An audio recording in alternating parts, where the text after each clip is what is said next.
This program is brought to you by Express Employment Professionals, respecting people, impacting business, located in Durango, serving the Four Corners area. You could wind up with an expensive fine if you don't bear-proof your trash.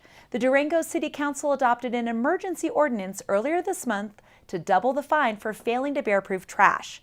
The fine jumps from $50 to $100 for the first violation and $200 for the second.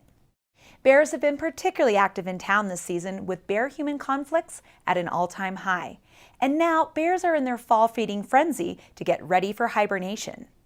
This is my 5th summer in Durango, and this is by far the heaviest year as far as human conflicts with bears. And I know kind of at our peak, really kind of that first, second week of July, things really peaked before the monsoon showers started. We were taking at our office anywhere from 60 to 80 calls a day.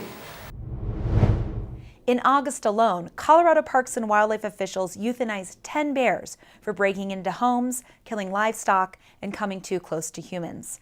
Another 15 have died in vehicle collisions.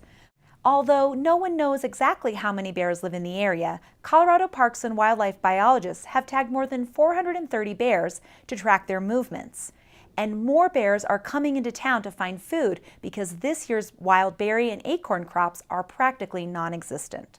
We had kind of a perfect storm, even though we had a great winter last year, lots of moisture. We had that late frost, and that was, early June. So, a lot of the choke cherry, a lot of the mast, those foods that bears are going to be looking for this time of year, they just, either froze out or they're just, not producing. Then we had such a hot time in, June until that monsoon really started about mid-July. And because of that, it's sort of that perfect storm. There's just not a lot for bears to eat. And bears, being very much like humans, are always looking for that easy meal. They're not able to find it in the woods, and so they're coming down here into town, exploring some of those human-based food sources. The city of Durango has distributed 1,100 bear-resistant trash cans to roughly half the town during the past few years. Another 280 households received bear-resistant cans this summer, with another 200 slated for delivery by mid-September.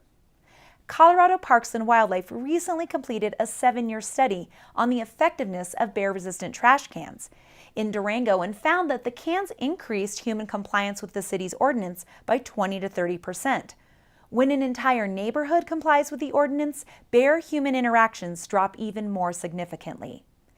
If you don't have a bear-resistant trash can, you can still avoid attracting bears and a city fine by keeping your trash inside until the morning of pickup.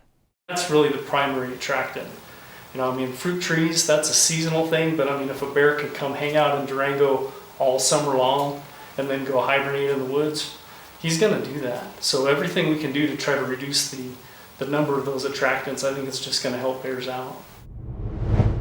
For more information about the city's emergency ordinance, visit durangogov.org.